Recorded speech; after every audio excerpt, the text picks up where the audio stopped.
स्वागत है आप सबका हम सबके फेवरेट एक और रोमांटिक ड्रामा के हिंदी एक्सप्लेनेशन में। नई कहानी के स्टार्टिंग में लो जिया को होटल के कमरे में लेकर के जाता है, जहाँ पर कि वो सोच रहा था कि ये लड़की 8 ईयर बिफोर वाली गर्ल की तरह फेमिलियर क्यों लग रही है। लेकिन यहाँ पर फिर वो उस फीलिंग को ज़्यादा ध्यान ना देते हुए प्रेजेंट की फीलिंग पर ध्यान देता है और दोनों यहाँ पर रोमांस करते हैं। अब तक लोगों को ये नहीं पता था कि जीजी उसके पास किस मोटिव से आई हुई थी। जिया यहाँ पर उसके पास किस मोटिव से आए हुए थे। और यहाँ पर हम लोग देखते हैं कि जिया अपने और लोगों के रोमांस कर रहे वीडियो को रिकॉर्ड कर रही होती है। ये बात लोगों को पता नहीं था और वह ऐसा क्यों कर रही है वो हमें आगे चल के पता चलने वाला है। फिलहाल तो सीन यही है कि सामने रखा इतना बड़ा ट्राइपॉड और कैमरा भी लोगों को नहीं दिखता है और वो ये मोमेंट एंजॉय करता है। अगली मॉर्निंग जब जिया जागती है तो वीडियो देख के काफी खुश हो रही थी। तभी वहां पर लोगों की नींद खुलती है। जिया उसे कहती है गुड मॉर्निंग, कल के परफॉर्मेंस के बाद शायद काफी टायर्ड हो गए होगे। लो यहाँ पर काफी कंफ्यूज था और वो जिया को कहता है कि कल रात तुम जानबूझ करके मुझसे टकराई थी और कल रात तुम जानबूझ करके मेरे साथ इंटीमेट हुई। जिया उसे कहती है कल तुम्हें वो लव डोज दिया गया था, अगर तुम मुझसे नहीं टकराते तो तुम सोच भी नहीं सकते थे कि तुम्हारे साथ क्या होने वाला था। लोगों को ये बात पता नहीं था, इसी वजह से वो जिया की बातों पर ध्यान नहीं देता है। जिया उसे कहती है ओ कम ऑन, अब ये मत कहना कि कल रात क्या हुआ तुम्हें याद नहीं है। चलो अगर कहते भी हो तो मैंने हमारी ये वीडियो बना ली है तुम्हें ये प्रूफ दिखाने के लिए। लोगों को वो वीडियो दिखाती है जिसमें कि वो दोनों इंटीमेट हो रहे हैं। लो है यहाँ पर और उससे पूछता है बोलो क्या चाहिए तुम्हें, कितने पैसे चाहिए वो वीडियो डिलीट करने के। जिया कहती है अफसोस मुझे पैसे नहीं चाहिए। लो कहते तो फिर क्या चाहिए। जिया कहती है कि मैं तुमसे शादी करना चाहती हूँ। लो इस बात पर भड़क जाता है और कहता है तुम्हें लगता है कि मैं एक वैसी लड़की से शादी करूँगा जिसके साथ कि मैं वन नाइट स्टैंड स्पेंड किया हूँ। जया उससे कहती है इतनी भी जल्दी रिजेक्ट करने की क्या है, देखो मैं तुम्हें 3 दिन देती हूँ। इन 3 दिनों में तुम अच्छे से सोच लो समझ लो और अगर तुमने मुझसे शादी करने के लिए मना किया तो फिर यहाँ पर मैं तुम्हारे इस वीडियो को पब्लिक सेंसेशन बना दूंगी। अब लोग फिलहाल ऐसा बिल्कुल नहीं चाहता था और कोई भी ऐसा नहीं चाहता है। जिया उसे अपना कार्ड देते हुए वहां से चली जाती है, ये कहते हुए कि अगर इन 3 दिनों से पहले तुम्हारा मूड बदले तो इस नंबर पर कॉल कर लेना। ये बोल के वो वहां से निकल लेती है। उसे नहीं पता था कि वो लोगों से कितना बड़ा पंगा ले रही है। अगर वो चाहे तो वो खड़े-खड़े यहाँ पर ज़िया और उसके वीडियो दोनों को गायब कर सकता है और किसी को पता भी नहीं चलेगा कि ऐसा कुछ हुआ भी था। आफ्टर दैट अगले दिन का सीन हम लोग देखते हैं जहाँ पर कि लू रेडी होकर के एक पार्टी में जा रहा था। उसका फ्रेंड उसे जिया के बारे में सब कुछ बताता है कि वो इस फैमिली की फर्स्ट डॉटर है जिसकी सौतेली सिस्टर एनी के साथ फिलहाल लू एंगेज है। ये तो अब साफ पता चल रहा है कि वो जानबूझ करके उसे प्रोवोक करने के लिए आई थी, दोनों बहनों के लड़ाई के वजह से। लेकिन लू क्या सोच रहा है ये मैटर करता है। लू यहाँ पर फिलहाल अपने एक दूसरे बिजनेस पार्टनर के पार्टी में गया हुआ था। उसे नहीं पता था कि वो यहाँ पर वापस जिया और उसकी फैमिली से मिलने वाला है। वो उस पार्टी में अंदर जाता है जहाँ पर कि हम लोग जिया की फैमिली और उसकी सौतेली सिस्टर एनी को वहाँ पर देखते हैं। एनी लुओ से एंगेज थी और वो दोनों जल्दी ही शादी करने वाले थे। एनी काफ़ी खुश थी क्योंकि लुओ के फियोंसे के आइडेंटिटी की वजह से सब उसे काफ़ी भाव दिया करते थे। लेकिन तभी उस पार्टी में जिया भी आती है।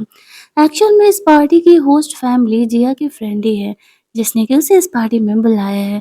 जिया उसे थैंक्स कह रही थी, उसने उसे इस पार्टी में बुलाया।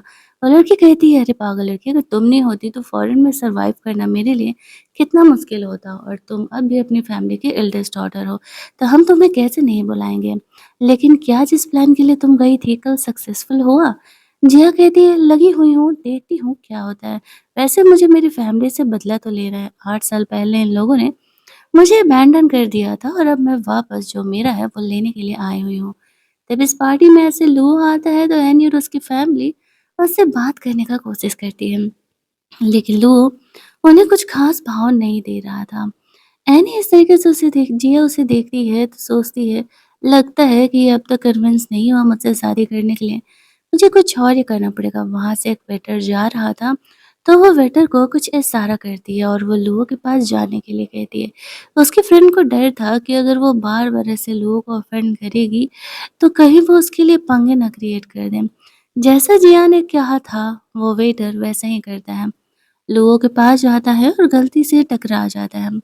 थोड़ा-सा वाइन उसके जैकेट पर गिर जाता है। अब एनी की फैमिली उस पर गुस्सा करने लगती है कि तुमसे एक काम ढंग से नहीं होता।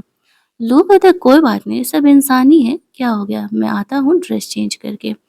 ये बोल करके वो ऊपर कमरे में ड्रेस चेंज करने के लिए चले जाता है, जहाँ पर कि हम लोग देखते हैं कि जिया उसे फॉलो करते हुए जाती है। उसकी फ्रेंड को डर तो लग रहा था, लेकिन जिया को किसी चीज़ का डर नहीं था। वो अपना काम पूरा करने के लिए कुछ भी करने के लिए तैयार थी। लोगों को ढूँढते वो कमरे में जाती है और वो उसे जाकर के हग कर लेती है। शायद कमरे का डोर लॉक नहीं होगा। लोग उसे देखते ही पूछता है कि वो यहाँ क्या कर रही है? जिया कहती है, वापस से तुम्हें याद दिलाने के लिए आई हूँ कि उन 3 दिनों में से 1 दिन बीतने वाला है, जिसमें कि मैंने तुम्हें कहा था कि वो सोच कर के मुझे जवाब दे, वो मुझसे शादी करेगा या नहीं करेगा। लो उसे खुद से अलग होने के लिए बोल रहा था, लेकिन वो उससे अलग होने का नाम ही नहीं ले रही थी। वो जानबूझकर के उसके साथ फ्लर्ट कर रही थी, उसे प्रोवोक कर रही होती है। वो लोगों के रोमांस वाले इमोशन का इस्तेमाल करने का डिसाइड करती है। तभी वहाँ पर एनी लोगों को ढूँढते हुए आती है कि काफ़ी देर हो गया, वो किधर रह गया? और फिर इस तरीके से वो लोगों को बोलती है कि क्या वो कमरे में है। जी हाँ, यहाँ पर जब एनी की आवाज़ बाहर सुनती है तो वो जानबूझकर के लोगों को किस करने लगती है। लोग ये बात तो अच्छे से जानते थे कि दोनों बहनों की लड़ाई के चक्कर में ही जिया यहाँ पर उसके पास आ रही है, लेकिन क्या वो एक ही पर्सन से ही उसमें इंटरेस्ट लेने लगा है? आखिरकार वो ये सब कुछ उसे क्यों ही करने दे रहा है, जस्ट फॉर टाइम पास? और फिर वो सच में उसमें इंटरेस्ट लेने लगा है। जी हाँ, जानबूझ करके ऐसे आवाज़ें निकाल रही थी जिससे एनी को लगे कि वो किसी लड़की के साथ है। लेकिन डोर इस तरीके से बाहर से लॉक था तो वो कमरे में अंदर आ भी नहीं सकती थी। वो गुस्सा होकर के कुछ देर नॉक करने के बाद नीचे चली जाती है, अपनी फैमिली को कंप्लेन करने के लिए कि यहाँ पर ज़रूर कोई लड़की लोगों को ऐसे पटाने का कोशिश कर रही है। उसकी बहन के जाती ही जब जिया वहाँ से ये बोल करके जाने लगती है कि लो तुम सोच करके बताना, तो लो ऐसे कहता है कि मैं कोई सामान हूँ क्या तुम्हारा, जो तुम्हारी जब मर्जी होती है आती हो और इस्तेमाल करके चली जाती हो। जिया कहती है, अरे नहीं नहीं, तुम मेरे लिए भला सामान कैसे हो सकते हो? बताओ, मैं तुम्हें इतना पसंद करती हूँ तभी तो तुम्हारे लिए ये सब कुछ कर रही हूँ। वो लोगों को ये दिखा रही थी कि वो उसे पसंद करने लगी है, इसी वजह से वो उसके साथ है। तो लो उससे कहता है तो फिर ठीक है, चलो तो फिर अपनी सिंसेरिटी दिखाओ अगर तुम मुझे पसंद करती हो तो। वो आगे बढ़ के जिया को किस करने लगता है, लेकिन जिया उसे रोक रही होती है, पार्टी में भी तो जाना ज़रूरी था। और अगर सारा समय वो यहीं वेस्ट कर देगी और इतनी आसानी से लोगों को मिल जाएगी तो फिर उसे पता था, लोगों का इंटरेस्ट उसमें ख़त्म हो जाएगा। वो उसे कहता है कि 5 मिलियन रखो और वो वीडियो डिलीट कर दो। जिया हँसते हुए कहती है, वो वीडियो तो डिलीट नहीं हो पाएगा, तुम्हें मुझसे शादी ही करना पड़ेगा। चाहे वो एक कॉन्ट्रैक्ट मैरिज ही क्यों ना हो, मुझे फ़र्क नहीं पड़ता। लेकिन हमें शादी का सर्टिफ़िकेट तो लेना पड़ेगा और अगर तुम ऐसा करते हो, तो ही फिर मैं सोच सकती हूँ उस वीडियो को डिलीट करने के बारे में।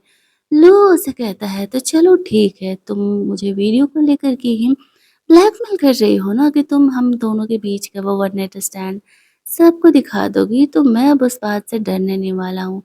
चलो मैं तुम्हें बाहर लेकर के चलता हूँ रोमांस करते हुए, जहाँ पर के सब हमारे इस लाइव टेलीकास्ट को ही देख लेंगे। जिया उसे रोकने लगती है क्योंकि अगर ऐसा होता तो फिर उसका प्लान फेल हो जाता ना। वो तो बस ये सब कुछ इसलिए कर रही थी ताकि लूहो उससे शादी करे। उसे किसी को ये बताने में कोई इंटरेस्ट नहीं था कि उसके और लोगों के बीच क्या चल रहा है। जिया उसे कहती है कि सोचो तुम्हारी इमेज का क्या होगा। तुम्हारी फियांसे नीचे एनी है, वो तुम्हें देखेगी किसी और के साथ तो क्या कहेगी? जब वो एनी को बीच में लाती है तो लुओ वहाँ से नीचे चले जाता है। जिया उसे हस्बैंड कहते हुए नीचे जाती है। इधर एनी अपनी फैमिली को कंप्लेन कर रही थी कि उसने इस तरीके से लुओ के साथ किसी लड़की की आवाज़ को सुना है। उसके डैड उसे काम डाउन करते हुए कहते हैं कि वो ज़रूर उसकी टाइम पास गर्लफ्रेंड होगी। तुम्हें ज़्यादा सोचने की ज़रूरत नहीं है, उसके साथ शादी करना ज़्यादा ज़रूरी है बिज़नेस कोऑपरेशन के लिए। तो इस बात को इग्नोर करो। लो यहाँ पर आता है तो एनी ऐसे बिहेव करती है जैसे कि कुछ हुआ ही नहीं हो। और वहाँ पर वो और लोगों से मिलने जाने के लिए बात कर रही थी, तभी वहाँ पर जिया आ जाती है और अपने डैड को कहती है, "लगता है डैड 8 साल में ही आप मुझे भूल गए, जैसे 8 साल पहले आप मुझे भूल गए थे।" जिया को देख कर के यहाँ पर सारे लोग आपस में गॉसिप करने लगते हैं कि जिया तो इस फैमिली की एल्डेस्ट डॉटर है, जो कि 8 साल से इनके साथ तो नज़र ही नहीं आई थी। वो ज़िंदा है और वो ऐसे वापस आ गई है। जी हाँ, यहाँ पर जानबूझ कर के सबको हाय हेलो करने के बहाने सामने से जाकर के लोगों को किस कर लेती है। अब ये देख कर के सब शॉक हो जाते हैं। एनी और उसकी फैमिली उस पर गुस्सा करने लगती है कि वो क्या कर रही है। जिया उसे कहती है, अरे मैं फॉरेन से आई हूँ ना, तो फॉरेन में किस करके हेलो करने का तो जेस्चर है, आपको पता होगा ना। सारे लोगों को यही लग रहा होता है कि जिया और लोगों के बीच अफ़ेयर चल रहा है, लेकिन जिया इस तरीके से उसे हेलो कहने का तरीका बोल के टॉपिक को टाल देती है। एनी को यहाँ पर ये देख कर के काफ़ी जेलस हो रहा था, लेकिन लुओ इनडायरेक्टली यहाँ पर जब जिया का सपोर्ट कर रहा होता है, तो उसे वो कुछ कर नहीं पाती है। एनी का अगले कुछ दिनों में बर्थडे था। वो लोग यहाँ पर जानबूझ कर के लोगों को अपने घर के बर्थडे पार्टी में इनवाइट करते हैं। जया उसे कहती है, बहन तुम्हारी बर्थडे है ना, तो तुम मुझे नहीं बुलाओगी क्या? वैसे तो हम दोनों साथ नहीं रहते हैं। तो यहाँ पर एनी उसे कहती है, अरे नहीं नहीं, तुम्हें भी तो आकर के देखना चाहिए ना, हमारे डैड हमसे कितना प्यार करते हैं। तभी तो उन्होंने मेरे लिए इतना अच्छा बर्थडे पार्टी अरेंज किया हुआ है। जी हाँ, इसी बात का तो इंतज़ार कर रही थी। वो वहाँ जाएगी तभी तो आगे का तमाशा कंटिन्यू करेगी। वो नोटिस भी कर पा रही थी कि लुओ यहाँ पर अब थोड़ा बहुत ही सही उसे प्रोटेक्ट तो करने लगा है। वो तो बस ये चाह रही थी कि जल्दी से उसे शादी का सर्टिफ़िकेट ले ले, ताकि वो एनी को सबक सिखा सके। इन लोगों ने इसकी मॉम को बहुत ही हर्ट किया है। इसी वजह से वो उस सारे हर्टनेस का रिवेंज लेने के लिए अब वापस आई हुई है। उसके फादर यहाँ पर बिल्कुल नॉर्मल रिएक्ट करते हैं, जैसे कि कोई प्रॉब्लम ही नहीं है, क्योंकि उन्हें तो अपना बिजनेस का प्रॉफिट दिख रहा था। और अगर लोगों ने जी एनी एनी से शादी करने से मना कर दिया, तो फिर सारा प्रॉब्लम ही यहाँ पर उनका और ज़्यादा बढ़ जाएगा, बहुत प्रॉब्लम हो जाएगी। इसी वजह से वो एनी को भी इशारा करके चुप रहने के लिए कहते हैं कि वो जिया को बाद में सबक सिखाएंगे। अभी बस ये मैटर झेलने के लिए लेने के लिए पूरे पार्टी में तमाशा हो रहा होता है कि दोनों बहनों के बीच बिल्कुल भी प्यार नहीं है और दोनों एक दूसरे के साथ ऐसे लड़ते रहती है। एनी की फैमिली को काफ़ी इंसल्ट फील हो रहा होता है, तो वो गुस्सा करके वहाँ से जाने लगते हैं। उनके जाने के बाद जिया भी यहाँ पर लोगों को बाय बोल के जाने की कोशिश करती है, तो वो उसे रोकता है कि देखो अब दूसरी बार तुमने मुझे इस तरीके से इस्तेमाल करके छोड़ा है। जिया कहती है, अब अभी जाऊँगी तभी तो हम कल मिलेंगे ना, शादी का सर्टिफ़िकेट जो लेना है कल डे 2 है, याद है या नहीं? ये बोल करके वो अपनी फ्रेंड के पास चली जाती है। लुओ ऊपर कॉरिडोर में स्मोक करने के लिए चले जाता है। वो खुद ही कंफ्यूज था कि उसे जिया के साथ क्या करना चाहिए। ये वीडियो उसके लिए मिटाना बहुत आसान था, लेकिन शायद जिया उसे पसंद थी, इसी वजह से वो इन चीज़ों को बर्दाश्त कर रहा होता है।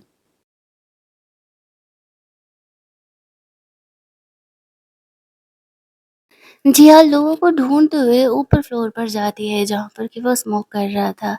वो उसे कहता है कि अब वो यहाँ पर क्या कर रही है? वो कहती है कि मैं तो तुमसे वही डील साइन करने के लिए आई हुई हूँ, जिस डील के बारे में मैं तुमसे बोल रही थी। मैं एक्चुअल में तुमसे शादी करना चाहती हूँ। वैसे तो वो रीज़न जान रहा होता है, लेकिन फिर भी जिया से पूछता है कि आखिरकार वो उससे शादी करना क्यों चाहती है? उसे तो अच्छे से पता है कि वो एनी का फियांसे है। वो कहते हैं उसे फ़र्क नहीं पड़ता कि वो किसका फियांसे है, लेकिन यहाँ पर अब जब उसे लुओ पसंद आ गया है, तो वो लुओ से शादी करेगी। लुओ से कहते हैं, सोच लो, फिर अगर एक बार तुमने मुझसे शादी कर ली, तो फिर यहाँ पर कोई कमबैक नहीं होने वाला। वो कहती है, मुझे इस बात से कोई प्रॉब्लम नहीं है और मैं अपनी मर्ज़ी से सच में तुम्हारे साथ शादी करना चाहती हूँ। तो क्या हम चलें कल शादी का सर्टिफ़िकेट लेने के लिए? कुछ सोचने के बाद वो उसे हाँ कह देता है। नेक्स्ट डे फाइनली वो लोग शादी का सर्टिफिकेट ले लेते हैं। जिया को जो चाहिए था वो मिल जाता है, लेकिन लोगों ने ये नहीं सोचा था कि इस चक्कर में उसे खुद यहाँ पर जिया से इस तरीके से प्यार होने वाला है। यहाँ पर जिया उसे बोल रही होती है कि हस्बैंड, अब हम दोनों हस्बैंड वाइफ है, तो हम दोनों को साथ में यहाँ पर कोऑपरेट करना होगा, you know what I mean. तुम यहाँ पर मेरा फैमिली का ऐसे ख़्याल रखोगे, वो लोग मुझे बुली करेंगे तो तुम उन्हें सबक सिखाओगे। क्या तुम तैयार हो इन पचड़ों को झेलने के लिए? वो ओके कह देता है क्योंकि ऑब्वियस सी बात है, उसने शादी ही क्यों की है? ज़िया को प्रोटेक्ट करने के लिए। दूसरी तरफ एनी अपनी मॉम से कंप्लेन कर रही होती है कि मॉम, मुझे डर है कि कहीं यहाँ पर ज़िया लू को पटा ना ले। उसकी मॉम उसे कहती है, मैं ऐसा कभी होने नहीं दूँगी। मैं यहाँ पर उसके लिए एक ऐसा इंसान चूज़ करती हूँ शादी करने के लिए, जिससे शादी करने के बाद वो हमें परेशान नहीं करेगी और हमारी लाइफ से चली जाएगी। एनी ये सुनकर के खुश हो रही होती है कि चलो ठीक है, एटलीस्ट जिया से यहाँ पर पीछा छूटेगा। उसकी मॉम कहती है कि रुको, मैं तुम्हारे डैड को कॉल करने के लिए बोलती हूँ, वो घर आएगी ना तो फिर यहाँ पर हम उसकी शादी तय कर देंगे।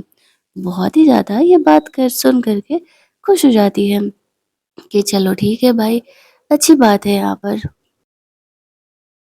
जिया वहाँ से निकल रही होती है तो उसे उसके डैड का कॉल आता है और उसके डैड उसे घर आने के लिए कहते हैं। जिया कहती है, मुझे ऐसा क्यों लग रहा है कि इसमें कॉन्स्पिरेसी की बू आ रही है और तुम मुझे किसी और मैटर में फँसाने वाले हो। बट वो उसे कहता है कि नहीं, नहीं, ऐसा कुछ नहीं है। अब जो भी हो, तुम थी तो हमारी बेटी ही ना, तो फिर हम इस तरीके से तुम्हें कैसे छोड़ सकते हैं? घर आओ, तुम्हारी मॉम-वॉम के बारे में ऐसे कुछ बातें करनी है। तो फिर वो सोचती है चलो भाई देख लेते हैं इस बार कौन-सा ड्रामा ये लोग करने वाले हैं। और वो जाने से पहले लोगों को कॉल करती है और कहती है कि मेरी सो कॉल्ड हिपोक्रेट फैमिली मुझे अब मिलने के लिए बुला रही है। आई होप कि तुम अब मेरे हस्बैंड हो, तो तुम्हें वहाँ पर आना पड़ेगा क्योंकि अब यहाँ पर मैं अपने इस रिलेशनशिप को वहाँ पर पब्लिक करने वाली हूँ। तो वो उससे कहता है ठीक है, मैं यहाँ पर ऑफ़िस से फ्री होते ही आता हूँ तुम्हारे पास। जिया वहाँ पर पहुँचती है जहाँ पर कि एक और बूढ़ा इंसान आया हुआ था। उसे देखते ही यहाँ पर जिया के डैड कहने लगते हैं कि इनसे मिलो, ये वो बिज़नेसमैन है जिससे कि तुम्हें शादी करनी होगी। अब जिया ये सुन कर के शॉक हो जाती है और कहने लगती है कि क्या बकवास कर रहे हो आप लोग? मैं अपने डैड की उम्र के इंसान से शादी करने वाली हूँ। क्यों भाई? ऐसा क्यों? तुम लोगों ने सोचा भी क्यों? उसकी मॉम कहती है देखो बेटा, अब तुम्हारे बारे में भी तो हमें ही सोचना है ना, हम ही तुम्हारी फैमिली हैं, यू नो। इस तरीके से कह के एनी जिया को उसका फ़ेवरेट ऑरेंज जूस ऑफ़र कर दिया। वो कहती है ओह! तो तुम लोगों को याद है कि मेरा फ़ेवरेट ऑरेंज जूस है। वो ज़बरदस्ती वही जूस एनी को पिला देती है। अब उसमें एक्चुअल में लव डोज़ मिला हुआ था, तो एनी पर वो असर करने लगता है। वो चली जाती है उस बिज़नेसमैन के पास जहाँ पर कि इस तरीके से वो बिज़नेसमैन कह रहे होते, लगता है कि तुम अपनी दोनों बेटियों को मुझे ऑफ़र करने का प्लान कर रहे हो। लेकिन उसके डैड एनी को ऐसे अपने साइड खींच लेते हैं और बोलने लगते हैं कि नहीं, ऐसा कुछ भी नहीं है। हम यहाँ पर जिया से तुम्हारी शादी कराने वाले थे। तुम्हें उसके साथ जो करना है करो। जिया भड़क जाती है और कहती है मैंने यहाँ पर शादी कर लिया है और वो भी ऐसे इंसान से जिसके बारे में तुम सोच नहीं सकते हो। उसके फादर यहाँ पर गार्ड को बुला लेते हैं और जिया को पकड़ने के लिए कहते हैं। उस बूढ़े इंसान को कहते हैं ले जाओ उसे वहाँ से। तभी हम लोग देखते हैं कि लूओ उनके घर आता है और उसे कह रहा होता है कि तुम्हारे घर में जब देखो ये ड्रामा क्यों होते रहता है।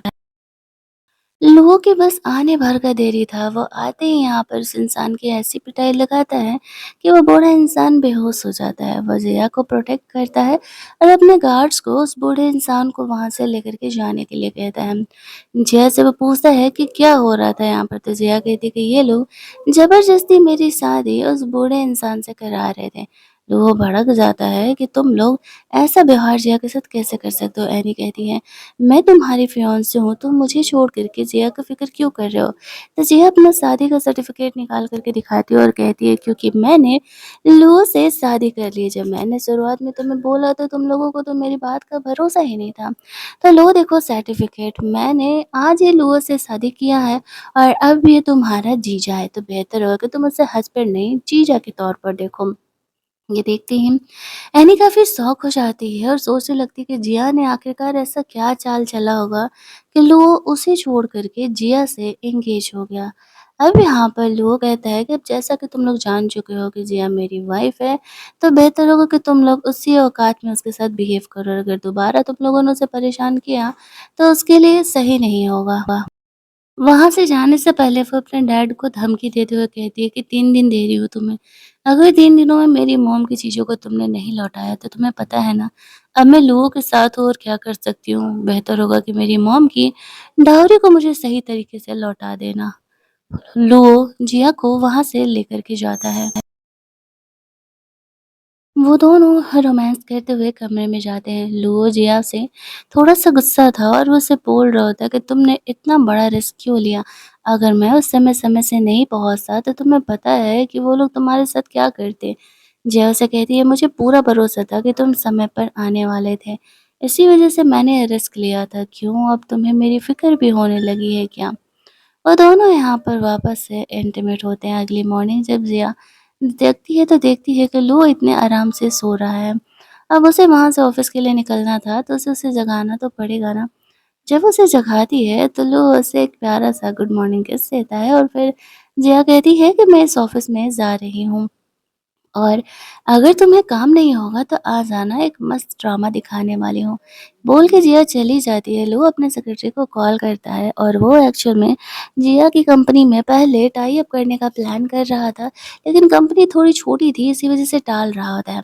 लेकिन अब वो पर्सनली उस कंपनी में टाई अप करने के लिए जा रहा था। हालाँकि उसे भी नहीं पता था कि जिया ही उस कंपनी की मेन सीईओ निकलने वाली है।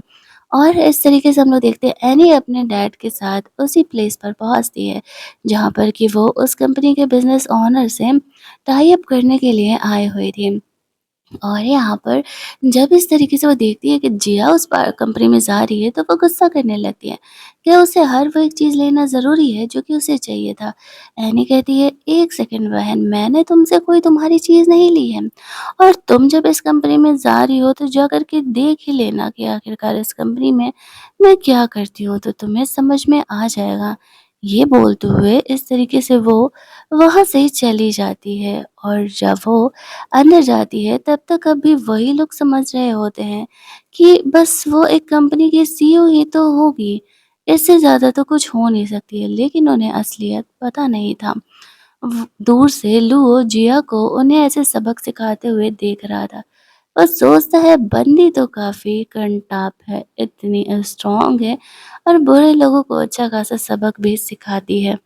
जिया उन्हें इग्नोर करके अंदर कंपनी में चली जाती है। ये लोग सोच रहे थे हमें काम डाउन होकर के रहना होगा। यहाँ पर इस कंपनी से टाई अप करना हमें ज़्यादा ज़रूरी है। लुओ का भी आजकल मूड ठीक नहीं चल रहा, अगर ये भी मना हो गया तो हमारी कंपनी के लिए पंगे हो सकते हैं। लेकिन जैसे ही वो लोग कंपनी में अंदर जाते हैं कि सीईओ की पोजीशन पे जिया को बैठे हुए देख कर के शॉक हो जाते हैं। जिया कहती है अगर मुझे तुम्हारा प्रोजेक्ट अच्छा लगा तो ही मैं तुम्हारी कंपनी के साथ टाई अप करने वाली हूँ, वरना भूल जाओ कि तुम मेरे डैड हो तो मैं यहाँ पर तुम्हारे साथ टाई अप करूँगी। एनी ये देख के काफ़ी गुस्सा करने लगती है कि तुम यहाँ पर अब ऐसे इस पोजीशन पर कैसे आ सकती हो? तुमने तो अपना क्लासेस भी कंप्लीट नहीं किया, ज़रूर ही तुम फ्रॉड कर रही हो। तभी लूओ भी यहाँ पर आ जाता है, वो दोनों ही एक-दूसरे को देख कर के शॉक हो जाते हैं। जया उसे कहती है, "मुझे नहीं पता था कि मेरा होने वाला नया बिज़नेस पार्टनर तुम होने वाले हो।" अब लोग कहते हैं, "पता तो मुझे भी नहीं था मेरी वाइफ़, तुमने तो हमारी चीज़ों को छुपाया हुआ था।" एनी और उसके डैड यहाँ पर जया का बुराई करने लगते हैं कि ये इस तरीके से झूठ बोल रही है। ये कंपनी के सीईओ कैसे हो सकती है? इसने तो अपने क्लासेस भी कंप्लीट नहीं किए थे। लोगों से कहते हैं, "ये दोनों कितना बक-बक करते हैं यार, चलो कहीं और चल कर के बिज़नेस कोऑपरेशन के बारे में बात करते हैं।" तो फिर वो उसे लेकर के अपने ऑफ़िस में जाती हैं। इनका तो ये बिज़नेस कोऑपरेशन कैंसल ही समझो। लो और जिया दोनों मिल कर के अब काम करने वाले थे। जहाँ ऑफ़िस में जाते ही वो जिया के साथ रोमांस करने का कोशिश करता है तो जिया उसे रोकते हुए कहती है, "अरे बाबा हम ऑफ़िस में हैं और ये सब को शो ऑफ करने का ज़रूरत नहीं है।" लोहा से कहता है, "तुमने मुझे ये बात क्यों नहीं बताई?" जिया कहती है, "मैंने तो तुम्हें पहले ही कहा था कि मैं बेड के अलावा भी और कई चीज़ों में बहुत अच्छी हूँ, लेकिन तुम्ही ने मेरी बातों को ध्यान नहीं दिया था। फिलहाल मुझे बिज़नेस ट्रिप पर जाना है, लो उससे कहता है कि कहीं तुम हार्ड टू गेट तो नहीं प्ले करिए, शादी के जस्ट बाद बिजनेस ट्रिप पर कौन जाता है। जिया कहती है ऑब्वियसली मैं, क्योंकि मुझे काम है, मुझे बिजनेस ट्रिप पर तो जाना ही पड़ेगा। लेकिन यहाँ पे लो भाई साहब उसे कहीं जाने दे रहे थे और वो उसे रोक करके उसके साथ रोमांस कर रहा होता है। हमारा ये कहानी का पार्ट 1 यहीं पर एंड कर दिया जाता है। अगर आपको ये कहानी अच्छी लग रही होगी, इस कहानी का सेकंड पार्ट चाहिए होगा, तो कमेंट में मेंशन ज़रूर कर देना। चैनल को सब्सक्राइब कर लेना ताकि नए वीडियोज़ के नोटिफिकेशन आपको मिलते रहें। चलिए जल्दी से मिल लेते हैं हम लोग एक और मस्त-मस्त वाली कहानी के हिंदी एक्सप्लेनेशन में।